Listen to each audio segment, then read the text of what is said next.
तो वो जो मेरे लिए एक्सपीरियंस है, बिल्कुल फर्स्ट टाइम किसी का टेम्परेचर लेना, वो मेरे लिए बहुत थोड़ा स्केरी था और वो उस पर मेरा मजाक भी बहुत बना। स्पीशीज का जैसे ब्लड कलेक्शन करना भी ना हर स्पीशीज का अलग है। जैसे हम पिग्स का हार्ट से ब्लड लेते हैं और बफलो की हार्ट रेट चेक करनी थी। बफलो की हार्ट रेट चेक करते हुए उसने पीछे की लेग से किक किया। हेलो फ्रेंड्स, हमारा ये आज का podcast in doctor with doctor series में आपका मैं स्वागत करता हूं। पॉडकास्ट आज के टाइम पे बहुत फेमस हो रहे हैं। पॉडकास्ट में और नॉर्मल इंटरव्यूज में क्या फर्क होता है? पॉडकास्ट में हम जो हमारे गेस्ट होते हैं उनसे हम इस तरीके से बात करते हैं जैसे हम घर पे बैठ के नॉर्मली बात करते हैं और हमारी लाइफ के बारे में हम शेयर करते हैं। तो हम स्टार्ट करते हैं हमारा आज का पॉडकास्ट, जिसमें हमारे साथ हैं doctor Harshit veterinary doctor, doctor Diksha veterinary doctor. Doctor Harshit and doctor Diksha husband wife हैं। आज हम इनसे डिस्कस करेंगे इनकी वेटनरी लाइफ के बारे में। वेटनरी स्टार्ट होने से पहले और वेटनरी स्टार्ट होने के बाद लाइफ में क्या क्या चैलेंजेस थे, क्या फन है और आज इनकी लाइफ में क्या चल रहा है। पहले तो आप हमारे दर्शकों को ये बताइए कि वेटनरी में क्या होता है, कितने साल की डिग्री होती है, उसके बाद क्या होता है। जो हमारी वेटनरी लाइफ है, ये बेसिकली हम जब स्टार्ट करते हैं तो हमने ये स्टार्ट इसलिए की क्योंकि हमें एनिमल से बहुत प्यार है। हम वी आर एनिमल लवर्स। तो एक एनिमल को ट्रीट कर पाना, उसकी पेन खत्म कर पाना और उसको एक नॉर्मल लाइफ प्रोवाइड कर पाना, ये हमारा एक छोटा सा गोल था। उसके तहत हमने वेटनरी को एज हमारा प्रोफेशन चूज किया। जो ये वेटनरी डिग्री है, जिस टाइम हमने की थी, ये आज से कुछ 10 साल पहले की बात है, तब भी ये होती थी 5 साल की, 4.5 years of degree and 6 months of internship. लेकिन एज ऑफ नाउ 2 years अगो ये अब 5.5 साल की हो चुकी है। 4.5 साल की डिग्री और इंटर्नशिप 1 साल की हो गई है। तो आप कुछ बोलना चाहती हैं? यस, मेरे केस में ऐसा कुछ नहीं है। हमने एमबीबीएस के लिए प्रिपेयर किया था, बट अनफॉर्चुनेटली वहाँ पे हम नहीं हो पाए, एडमिशन नहीं हो पाई। तो वहाँ we have to join this veterinary because doctors तो बनना था। तो ये है कि अगर अब ज्वाइन किया है तो अभी बहुत एक्साइटिंग है, क्योंकि अब ऐसे लगता है that it's a very cause, बहुत ही सोशल कॉज है ये।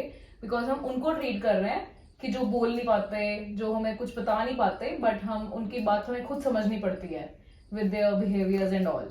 सो अभी अच्छा लगता है, बट विद द ज्वाइनिंग कुछ ऐसा इंटरेस्ट नहीं था। We are no pet lovers and animal lovers. तो आप दोनों की जो एंट्री हुई वेटनरी लाइफ में, उन दोनों का अलग अलग तरीके से आप एमबीबीएस के लिए प्रिपेयर करना चाहते थे और आपने वेटनरी लाइफ में एंटर किया, और आप स्टार्टिंग से ही एनिमल लवर्स हैं। तो आपको आज क्या लगता है, आप एनिमल लवर हो या आपको आप एनिमल लव के बारे में आप क्या बोलना चाहोगे? आप टू बिगिन विद आप शायद एनिमल लवर नहीं थे, बट आज आप क्या बोलना चाहोगे इसके बारे में? आज भी ऐसा है कि अगर कोई मुझे बोले कि कोई घर पे we have to bring pet for myself, I will say today also no, that will be a big no. But yes, ये है कि उनको ट्रीट करना, उनकी प्रॉब्लम्स को थोड़ा लाइटन करना, वो हमारे लिए बहुत ही अच्छा कॉज लगता है हमें, कि हम किसी के लिए कुछ अच्छा कर पा रहे हैं। कि अगर लाइफ में दैट, अगर God has given us this opportunity, so we are doing that. तो जैसे ही आपने एंटर किया आपकी वेटनरी लाइफ में, कॉलेज में, तो आप दोनों ने अलग अलग चैलेंजेस फेस किए होंगे। क्योंकि आप ऑलरेडी एनिमल लवर हो तो आपको चैलेंजेस कम रहे होंगे, शायद आपको ज्यादा चैलेंजेस रहे होंगे। तो आपके कुछ ऐसे चैलेंजेस के बारे में बताइए जो आप बताना चाहोगे कि ये मेरी लाइफ का एक बिग चैलेंज रहा। एनिमल लवर ने एक्चुअली में वर्ड ही गलत है। हम लोग ना डॉग लवर्स, हम एनिमल लवर्स नहीं है। ये मेरे को जब मैं एंटर किया मेरे को तब पता लगा। मेरे को पहले लगता था कि हाँ आई एम एनिमल लवर, लेकिन जब मैं एंटर किया तो एनिमल में तो पूरे के सारे एनिमल्स आएंगे। एंड हमारे प्रैक्टिकल स्टार्ट हुए, वो हमें लेके गए कैटल एंड बफलोज के पास में कि अभी आपने इनका टेम्परेचर चेक करना है, इनकी हार्ट रेट चेक करनी है। तो I was terrified.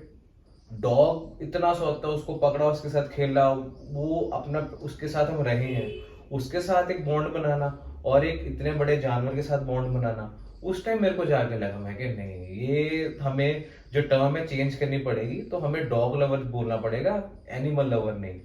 But because हम वहां थे तो वेटनरी एक बिल्कुल ही एक्साइटिंग वेंचर है। अब हम थर्मामीटर से टेम्परेचर अलग जगह से नोट करते हैं उनका, हम उधर अलग चीजों की बात करते हैं, ह्यूमन में बिल्कुल अलग चलता है। तो बट वहां जाके हमें लगा कि सीखने में रोज नया मिलता था, क्योंकि ह्यूमन जो मेडिकल लाइफ है वो हमने इतनी ज्यादा मेन स्ट्रीम देख चुके हैं, हम डॉक्टर्स के पास खुद जाते हैं, या इतनी मूवीज बनी है, या इतने लोग हमारे जान पहचान में होते हैं, वो हमें डॉक्टर्स की काफी लाइफ बता देते हैं। वेटनरी के बारे में वहां जाओगे, डेली एक नया चैलेंज होता था आपके लिए। सबसे पहले जो मेरे को बहुत बड़ी दिक्कत फेस की, मेरे को जाके बोला कि आपने काऊ का टेम्परेचर लेना है। And being a city boy, मैंने काउस देखी नहीं थी इतनी अपने 12th की लाइफ तक। पहले उसके पहले हमने डॉग्स देखे, बिल्ली देखी है, कभी हाँ गौशाला गए तो जाके किसी गाय को खाना खिला के आए, लेकिन कभी किसी का टेम्परेचर नहीं लिया। कभी पता भी नहीं टेम्परेचर उनको लेते कैसे, ये भी नहीं पता तो उनको शायद बुखार होता भी कि नहीं होता। तो वो जो मेरे लिए एक्सपीरियंस था, बिल्कुल फर्स्ट टाइम किसी का टेम्परेचर लेना, वो मेरे लिए बहुत थोड़ा स्केरी था, और वो उस पर मेरा मजाक भी बहुत बना। लेकिन राइट नाउ अभी बच्चा है, अभी हम लाइक वी आर तो कंफर्टेबल। क्या आप बता सकते हो कैसे टेम्परेचर, क्योंकि जैसे आप पहले जब आप टेम्परेचर नहीं लिया था आपने, जो आपके माइंड में क्वेश्चंस होंगे, एक्साइटमेंट्स होंगी, डर होगा, वो अगर आप हमें बता रहे हो तो सेम फीलिंग हमारे अंदर भी वही है। बिल्कुल। तो क्या आप बता सकते हो कि कैसे आपने टेम्परेचर नॉर्मली क्या होता है कि जब हम ह्यूमंस का टेम्परेचर लेते हैं तो हम मुंह में थर्मामीटर डाल के, या कई लोग अंडर आर्म्स में डाल के ले लेते हैं। गाय का क्या है, गाय भैंस का क्या है, इनका टेम्परेचर रेक्टल होता है। रेक्टल जहां से इनका गोहा निकलता है, जहां से इनका जहां से पोटी करते हैं, हाँ फीकल मैटर निकलता है, वहां से टेम्परेचर लेना होता है। एंड तो थर्मामीटर का साइज भी बड़ा होता होगा। नहीं, नहीं। thermometer is normal. Thermometer is normal. That is a misconception. ये सबको Okay, लगता है, okay, okay. पर normal thermometer से Thermometer normal पर होता per है। rectal लेते हैं। और मेरे को कंफ्यूजन क्या हुआ कि जब मैंने टेल लिफ्ट किया तो बीइंग उस शी वाज अ फीमेल, तो there were 2 holes and I was confuse कि where to put the thermometer, in per rectal और पर वेजाइनल। मेरे को नहीं पता था। ओके। और मैं ना जानते हुए आई टुक अ गेस और मैं उसको पर वेजाइनल करने लगा। ओके। एंड वहां पे इतना मेरा मजाक बना, सब लोग हंसे, क्योंकि जो लोग कोई रूरल बैकग्राउंड से थे उनके लिए ये डेली रूटीन थी।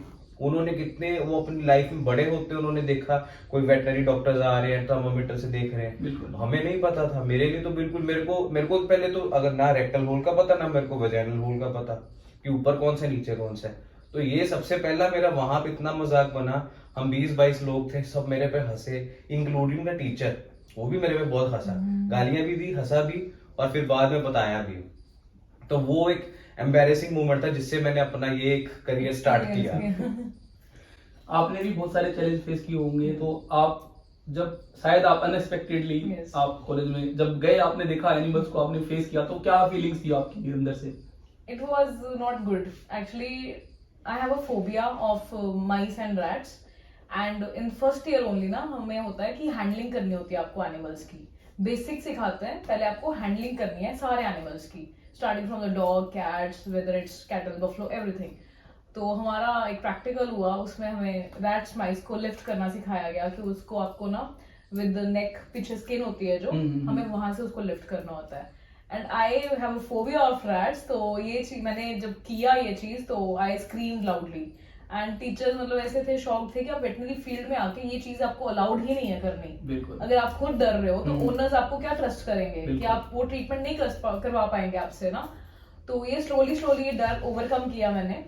ये फिर उसके बाद लिफ्टिंग एंड कैरिंग, उसके सब कुछ हैंडलिंग करना, उसको धीरे धीरे सीखा, क्योंकि हमें हर चीज सिखाई जाती है। रैबिट्स को कैसे हैंडल करना है, पोल्ट्री को कैसे हैंडल करना है, बर्ड्स को, हमें हर चीज सिखाई जाती है।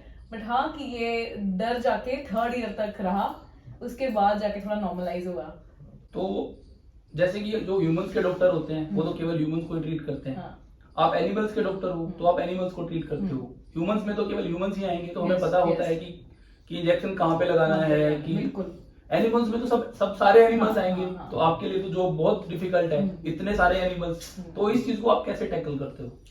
ये चीज हमारे लिए एक्चुअली एक ना पढ़ाई भी हमारे लिए थोड़ी इंटरेस्टिंग और एक्साइटिंग हो जाती है कि हर स्पीशीज का, जैसे ब्लड कलेक्शन करना भी ना हर स्पीशीज का अलग है। जैसे हम पिग्स का हार्ट से ब्लड लेते हैं, ओके।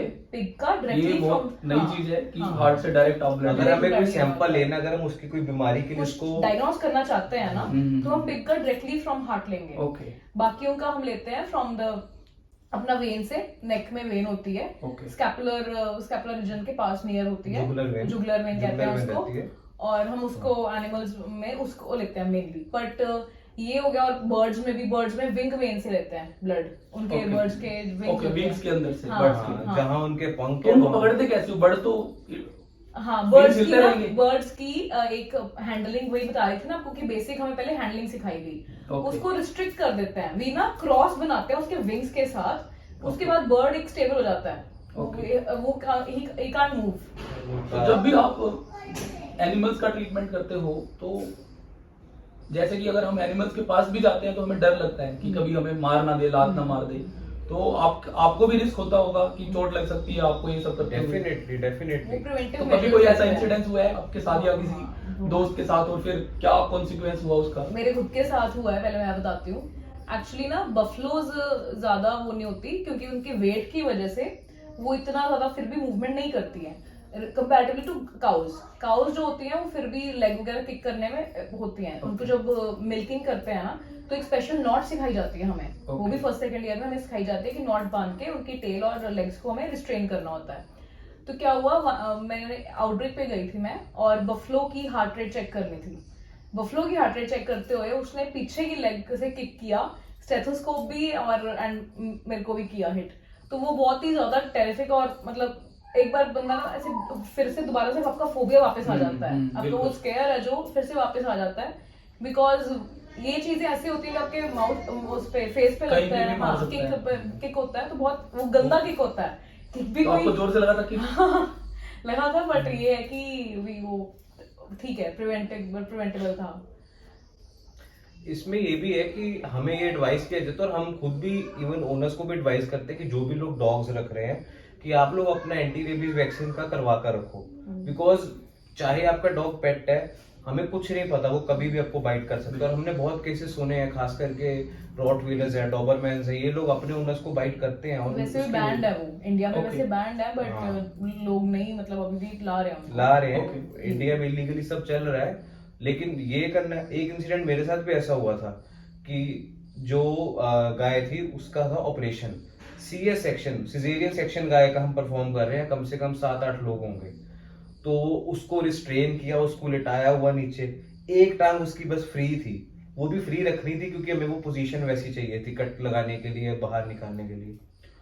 काफी देर 15-20 मिनट उसने जोर लगाया, सबने उसको दबा कर रखा रस्सियों से उसके ऊपर बैठ के, ताकि वो 15-20 मिनट बाद वो थक गई कि अभी, क्योंकि ऑब्वियसली लेबर में थी, वैसे भी स्ट्रेस में था एनिमल, और जोर लगा के क्योंकि उसको लिटा रहे थे तो थक गया।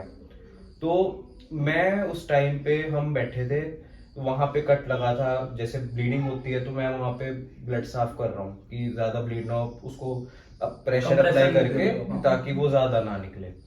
तो उसकी जो एक टांग फ्री थी, पता नहीं क्या हुआ, आई थिंक शायद सुई लगी या कुछ ब्लेड लगा, इसने इतनी तेज कमाई और वो मेरे यहाँ से होके गई, मेरे को लिटरल ऐसे हवा महसूस हुई है मेरे यहाँ से। अगर वो मेरे यहाँ की यहाँ लग जाती, ये जबड़ा ना बचता, ये इधर को निकल जाता है, ऐसे कुछ हो जाता वो, क्योंकि उसमें इतनी फोर्स होती है, एनिमल की किक बहुत स्ट्रॉन्ग होती है, बहुत बहुत स्ट्रांग होती है। और एक बार हम ऐसे ही इंजेक्शन लगा रहे थे, जो गाय भैंस उनके यहाँ पे नेक पे रीजन लगानी पे होती है। इंजेक्शंस लगते हैं, IM इंजेक्शंस लगते हैं, ओके, नेक रीजन पे IM इंजेक्शन, IM लगते हैं। IM का मतलब इंट्रामस्कुलर, Intramuscular, के अंदर muscles के यहाँ पे अंदर। बहुत छोटी छोटी मसल होती है Yes, हमारे में, yes, लेकिन yes. शायद एनिमल्स में उनकी बड़ी बड़ी मसल होती है। एनिमल में बड़ी होती है, बहुत तो बड़ी होती है। एनिमल्स के काफी वैक्सीनेशंस भी वहीं लगती है, और मेडिसिन ट्रीटमेंट अगर कोई है एंटीबायोटिक्स या कोई फीवर के लिए, वो वहीं लगती है। तो एक बार हम वैक्सीनेशन कर रहे थे तो 3 गाय इकट्ठी खड़ी थी, तो मैंने फर्स्ट के लगाया, सेकंड के लगाया, आई डोंट नो क्या हुआ, दोनों ने एक दूसरे की तरफ देखा और डरी, और वो एकदम ऐसे आ गई और मैं ऐसे बीच में पिस गया। और मैं जो डरा हूँ, लाइक कपड़े तो जो गंदे हुए सो हुए हैं, मतलब क्योंकि उनपे गोबर वगैरह लगा रहता है, पूंछ उनकी घूमती उस पे सब, वो तो हुआ, लेकिन जो मैं डर के बाहर आया हूँ कि मतलब कुछ भी हो सकता था। ऑल्दो दे डोंट बाइट, लेकिन एक they can hit but ना they can hit। और उससे आपको काफी ज्यादा चोट लग सकती है, हाँ। रिस्की है। और फोबिया है, मतलब आपका अगर फोबिया नहीं है तो आपका फोबिया डेवलप हो जाएगा उसमें, ओके, ये पूरी तो आप- तरह से एक्चुअली ओनर्स पे होता है कि उन्हें अच्छे से हैंडल करना होता है, कि ओनर्स कितना अपने, अगर आपको क्योंकि पता है एनिमल ना ओनर्स owners अपने की एनिमल स्पेल- को कैसे रखते हैं, हाँ। कैसे डे टू डे लाइफ में वो उनको हाँ, कैसे हाँ, ग्रो करते हैं। हाँ। ओके, और ट्रीटमेंट के टाइम पे हमसे ज्यादा रोल ओनर का है कि उसको एनिमल को रिस्ट्रेन करना है। क्योंकि जो एनिमल है ना, रोज जो उनके पास होता है, they can sense their smell, Okay. उनकी तो एनिमल्स अपने ओनर्स को पहचानते हैं। हाँ, वो अफेक्शनेट ना वो फील कर पाते हैं टुवर्ड्स देयर ओनर्स रादर कि उनके डॉक्टर्स से। Okay okay. एंड उनका इतना कीन सेंस ऑफ ऑब्जर्वेशन है, वो दूर से अगर उनको सुई दिख जाए ना तो उन्हें पता लग जाता है कि लाइक हाँ ये तो मेरे को लगाने आ रहा है। तो ऐसा भी कुछ डिफरेंस होता है कि कुछ एनिमल्स को हैंडल करना आसान होता है और कुछ को मुश्किल होता है? उनकी कोई स्पीशीज ऐसी होती हैं जो समझती हैं कि डॉक्टर्स हैं हमारा इलाज कर रहे हैं, ऐसा भी कुछ होता है? समझते तो देखो कोई भी नहीं है, बट ये कि कुछ डोसाइल होते हैं, हम कह देते हैं कि ज्यादा नहीं करते, वो होते हैं जैसे पग ब्रीड होगी, डॉग्स में होगी है, लैब्रा, गोल्डन रिट्रीवर, ये थोड़ी डोसाइल ब्रीड्स हैं डॉग्स में। लार्ज एनिमल का आप कुछ नहीं कह सकते हो, लार्ज डॉग्स के अलावा ऐसा कोई स्पीशीज नहीं है?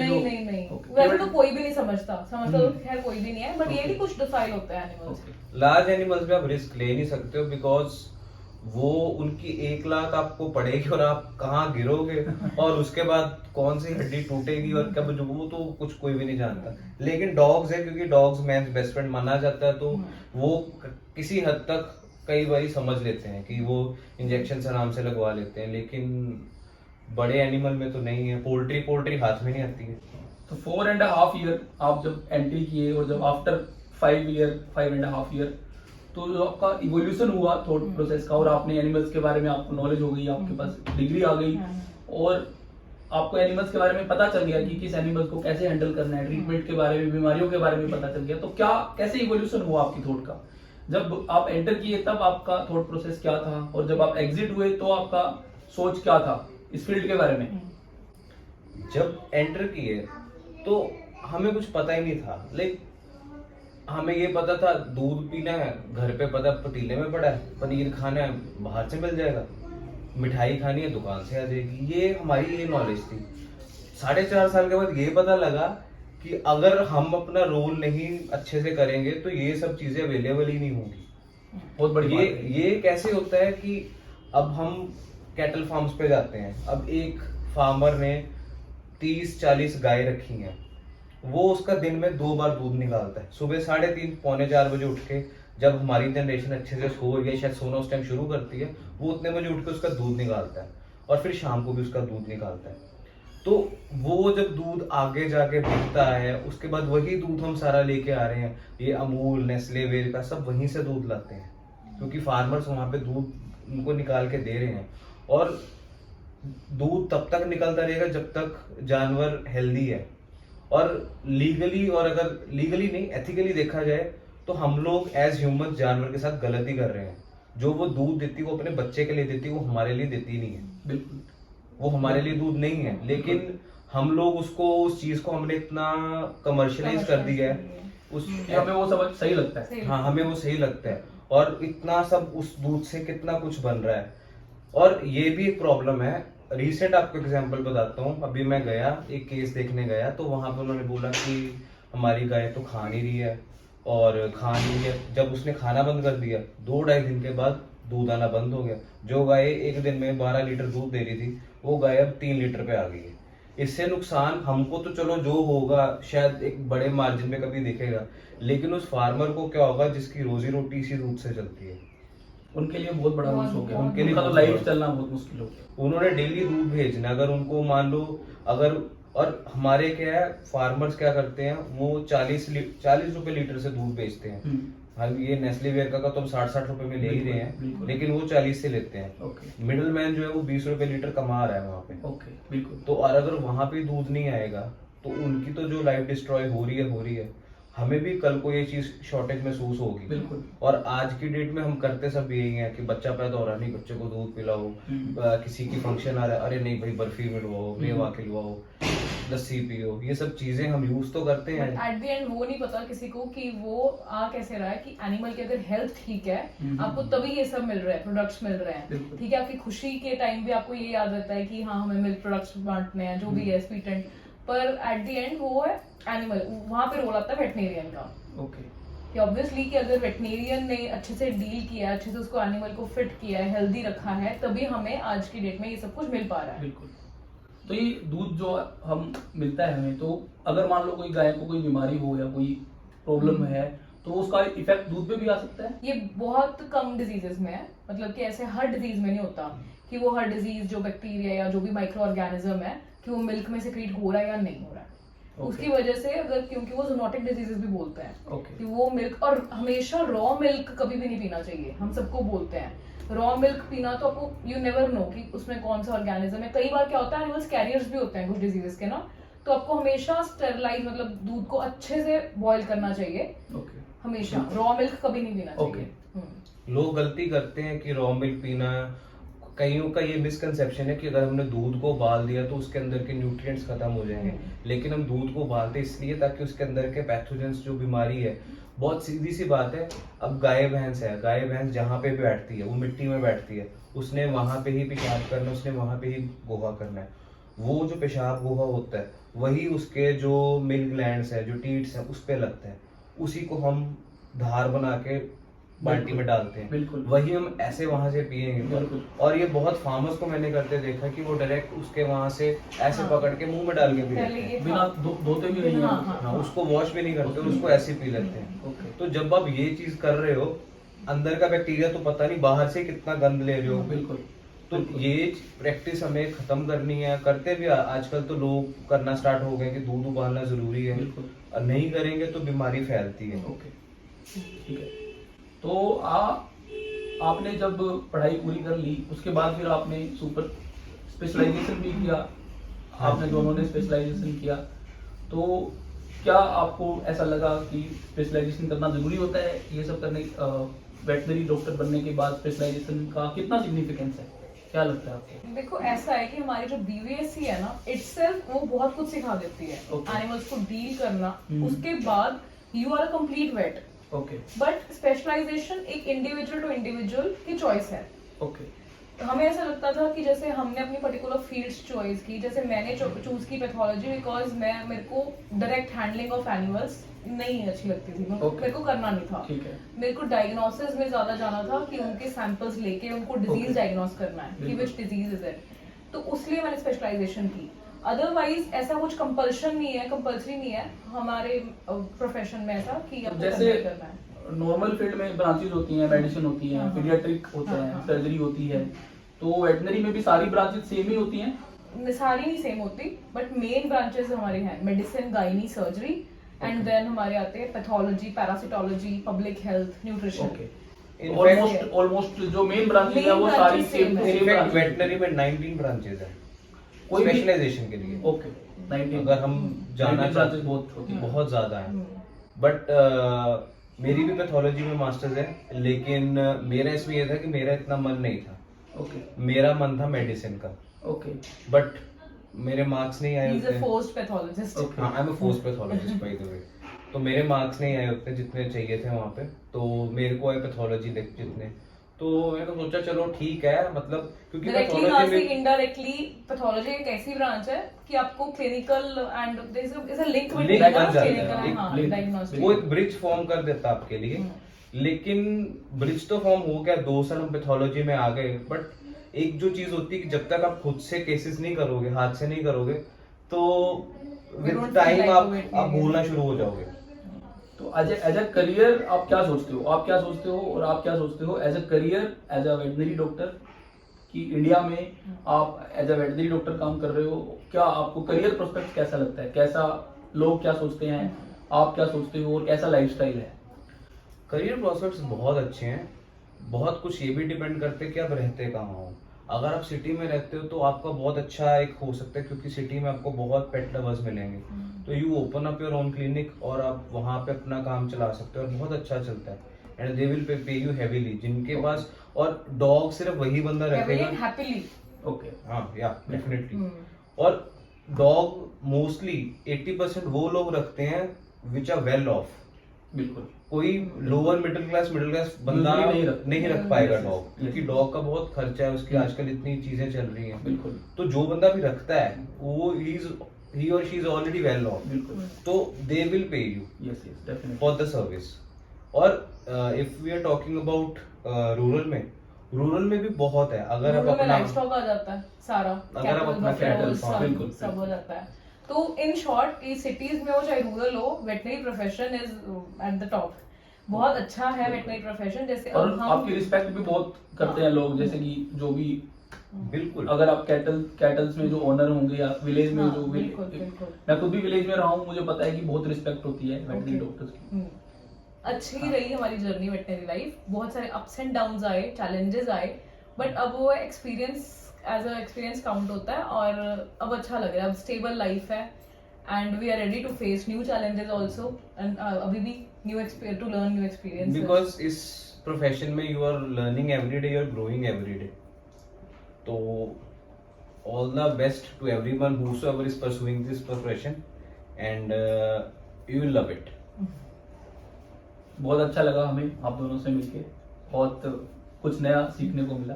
Thank you very much for coming. Thank you so much. Thank you. इस डॉक्टर विद डॉक्टर सीरीज में हम इस तरीके से नई वीडियोस बनाते रहेंगे। Thank you very much for watching our videos. इसका नाम रखा है मैंने डॉक्टर विद डॉक्टर। ओके। ठीक है, पॉडकास्ट डॉक्टर विद डॉक्टर, तो पॉडकास्ट सीरीज हम स्टार्ट कर रहे हैं doctor with doctor and we will come up with new things and doctors. New experiences and new